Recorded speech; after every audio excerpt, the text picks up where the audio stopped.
po yung sumigaw ng husto? Sumakit ang lalamunan, di ba? Mawawala pa yung boses natin. Tapos, sigaw ka pa ng husto.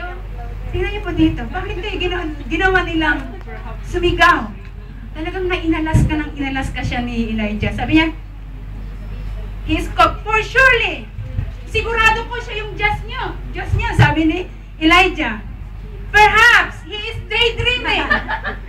Noon, sabi ko, meron bang Diyos na nagdaydream? Nagdaydream siya, nangangarap siya. Sabi ko, nangangarap siya na mag-tour. Sabi niya dito sa pangalawa,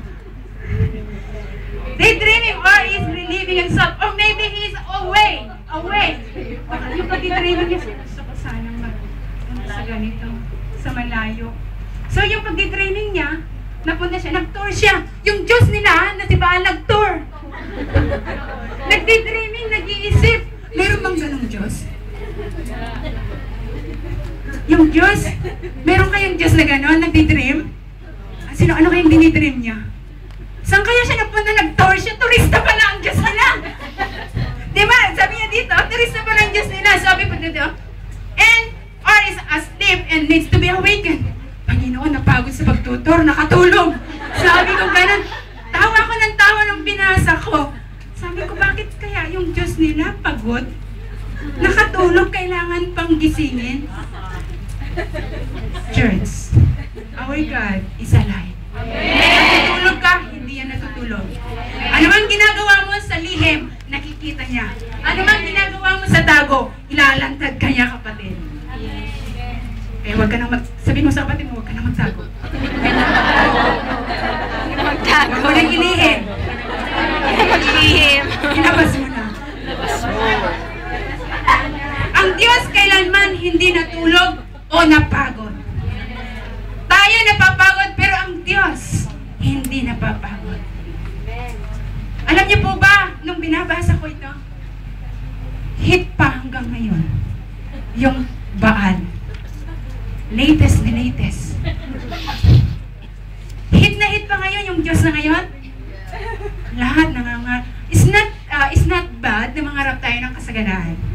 Pero kung mangarap ka lang, kapatid, doon na sa pinagmumulan ng kasaganaan. Huwag si Baal. Alam niyo po ba yung kasaganaan? Kung si Baal ang ating paglilingkuran o kasaganaan ang ating inaasam, paano na kung yung aso mo may sakit at pwede mong dalhin sa veterinary, ha? May pera. Yes, mapapagaling siya, may pera ka. Paano na ang iyong baboy kung namatay? May pera ka. Kasaganaan. Eh paano kung umiiyak ka? Aaliwin ka ng kasaganaan? Paano kung nag-away kayo ng asawa mo? Aaliwin kayo ng kasaganaan? Paano yon kung ikaw ay gusto mong lumago? Palalaguin ka ng kasaganaan? Bakit di kayo? Mapapalago ba kayo ng kasaganaan? Kung mangarap lamang tayo, kapatid, doon na sa source of everything. Yes. Si God. Okay, tuloy po natin. So, they shouted louder and following their normal costume. Alam niyo po ba yung costume nila before? Costume. Yung po na nga ginagawa nila, mayroon po din ang ginagawa para lang, lalo na kapag sila'y may gagawin sa pagtitipon nila, meron silang ginagawa talaga na ritual o kaugalian nilang ginagawa. Ito po. They cut themselves. Ala! Ano kayo nangyari? Nachap-chap na sila. With knives and swords until the blood. Biruin nyo, pinapalabas nila ang dugo nilang para lang magising yung Diyos nila. Kapatid, sabihin ko po sa inyo, ang totoong Diyos ay hindi mo na kailangan maghirap. Ang totoong Diyos, kung gusto mong maabot ang Panginoon, hindi mo na kailangan magpawis. Hindi mo na kailangan lumuhod mula doon sa pintuan hanggang dito sa harap. Hindi mo na kailangan magtirik ng kandila sa tunay na Diyos. Hindi mo na rin kailangan magpamisa. Hindi mo na rin kailangan ng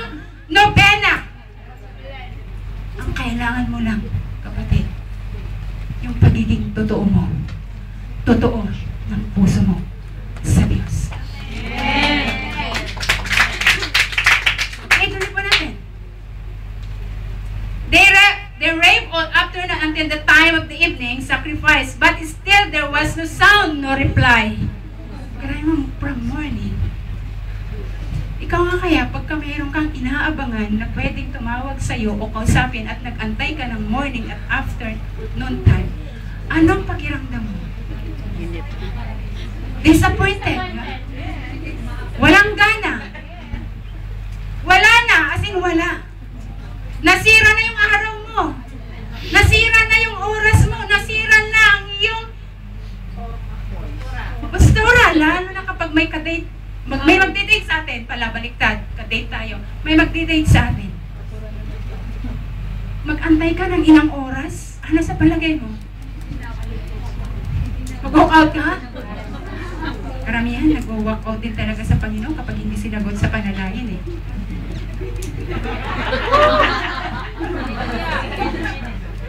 Mag-walk out talaga kapag hindi dininig ang panalangin.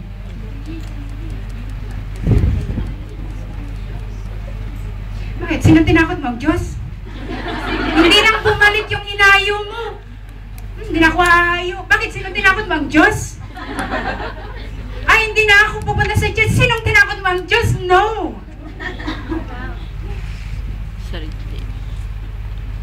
The Elijah called to the people, "Come over me." So, si Elijah na po ang nag-offer.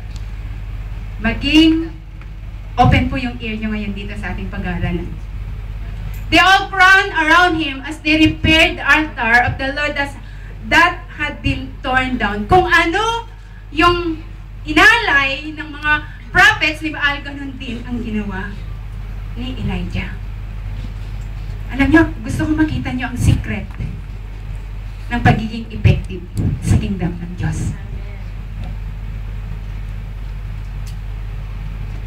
He took 12 stones. Di po ba dito sa church? Kilalang kilala ang 12?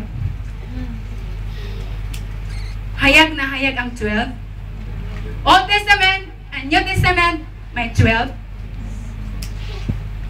Ang 12, alam niyo po ba?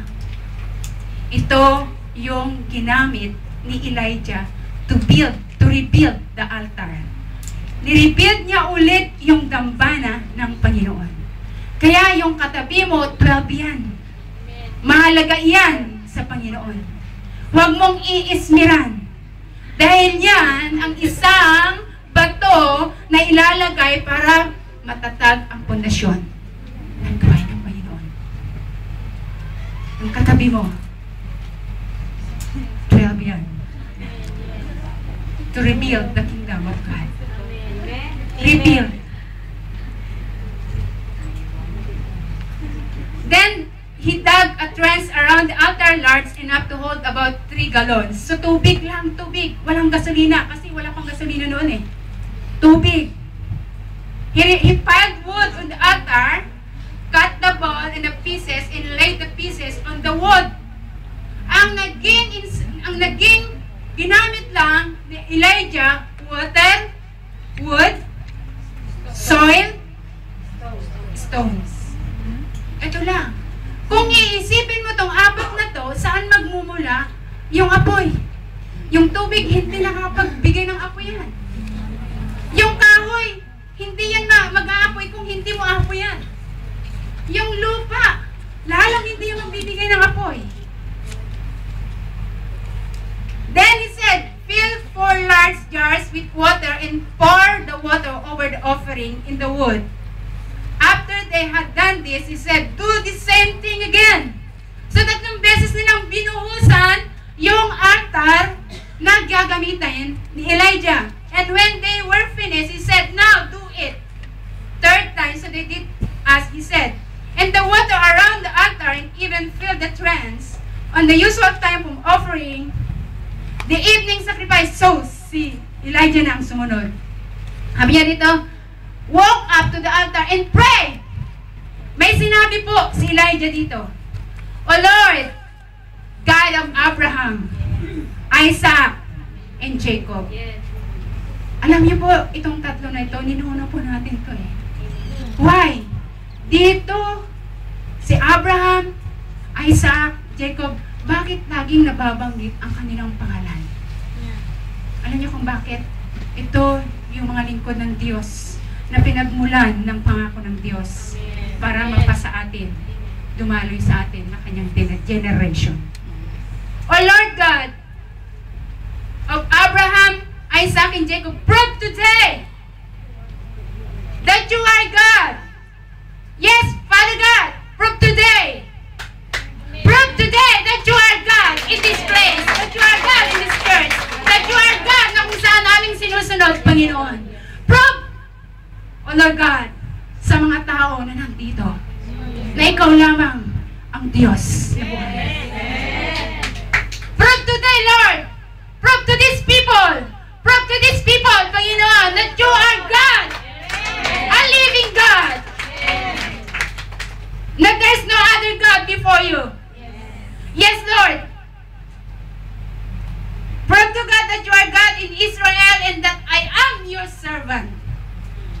Prove that I have done all this at your command, O Lord. Answer me. Answer those prayers. Answer those secret petitions. Ano man, Panginoon, hinaing nila, answer them.